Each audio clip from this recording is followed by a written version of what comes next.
The Galo tribe is one of the indigenous tribes of Arunachal Pradesh, a state in the northeastern region of India. They primarily inhabit the West Siang and East Siang districts, with significant populations also in other parts of Arunachal Pradesh, such as Upper Siang, Lower Dibang Valley, and others. The Galo tribe is a part of the larger Adi group of tribes, which belong to the Tibeto-Burman linguistic family. The origin of the Galo people is rooted in the Tibeto-Burman linguistic and cultural group. Like many tribes in Arunachal Pradesh, the Galo trace their ancestry to migration theories based on oral traditions, suggesting that they came from the upper reaches of the Tibetan Plateau many centuries ago. According to Galo oral history, they originally lived in the Miri Hills, in present-day Assam, before migrating to their current territories in Arunachal Pradesh. The Galo people have a tribal-based society with a strong sense of community and kinship.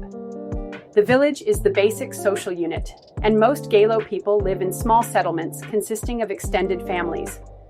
Traditionally, each village is governed by a chief or a council of elders. The headman of the village is typically an influential person chosen for his wisdom, experience, and leadership abilities. The Galo tribe speaks the Galo language, which belongs to the Tibeto-Burman family. While Galo is the primary language spoken at home and within the community, many Galo people also speak Hindi and English, especially for communication with outsiders or in formal settings. The Galo tribe practices a form of animism, where they believe that natural forces such as rivers, trees, animals, and mountains possess spiritual significance. They worship a range of deities, including tribal gods and goddesses associated with agriculture, health, and prosperity. The Nocte and batting deities are central figures in their belief system. The Galo also observe several rituals and festivals, including the Niyokam festival, a major cultural festival celebrated in early spring to ensure good harvests and prosperity. During this festival, the Galo perform traditional dances, songs, and rituals to appease the spirits of nature. The Wangla festival is a dance and song festival that celebrates the harvest season and is marked by various rituals and performances.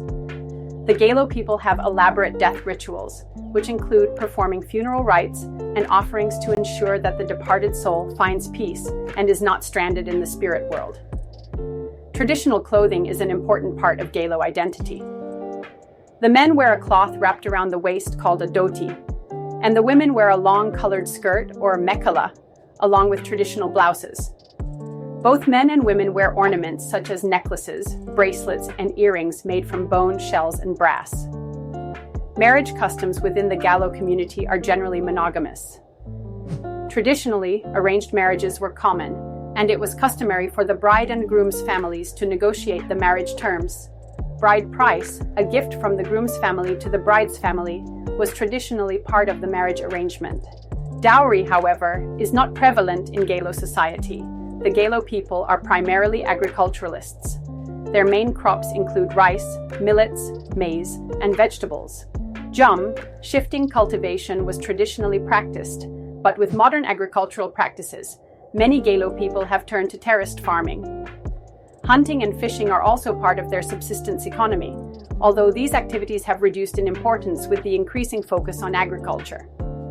While the Galo people are primarily agriculturalists, their traditional practices, like jum cultivation, face challenges due to the encroachment of modern agriculture, deforestation, and the depletion of land resources. Their economic development has been stunted by limited infrastructure and poor access to markets for their produce. There are initiatives to promote sustainable farming and improve access to better farming tools and education. But the challenges remain. The Galo people, like many indigenous tribes in Arunachal Pradesh, face challenges in terms of access to quality education. The literacy rate in the region has been rising, but there are still significant barriers, such as a lack of schools in remote areas, poor infrastructure, and limited resources. Though Arunachal Pradesh is a state that enjoys special provisions under the Indian Constitution, such as autonomous district councils for tribal groups, political representation remains a challenge. The Galo tribe, like other tribes in the state, faces issues related to limited political influence and the representation of their unique needs and concerns in the larger state and national political processes. With the advent of modernization and globalization, many traditional Galo customs and practices are slowly being lost, especially among the younger generation. The pressures of modern life, migration to cities for education and employment, and the allure of urban culture have made it difficult for the Galo people to preserve their customs. The Galo people have historically lived in harmony with nature.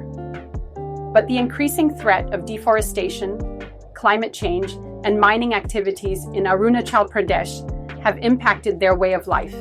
Rivers and forests, which were once seen as sacred, are under threat due to the demands of modern development. As younger Galo people increasingly adopt modern ways of life, their traditional practices, languages, and festivals are at risk of cultural erosion. Though there are efforts to preserve these traditions, such as by organizing festivals and promoting local languages in schools, the tribe faces a significant risk of losing its unique identity as outside influences grow. The Galo Tribe of Arunachal Pradesh represents a unique and vibrant culture deeply rooted in a rich history of traditions, religion, and social values. While they face significant challenges, including economic constraints, political underrepresentation, environmental degradation, and cultural erosion, there are efforts both within the tribe and from the government to preserve their heritage and help them adapt to modern realities. Please like, share, and subscribe to my YouTube channel. Thank you.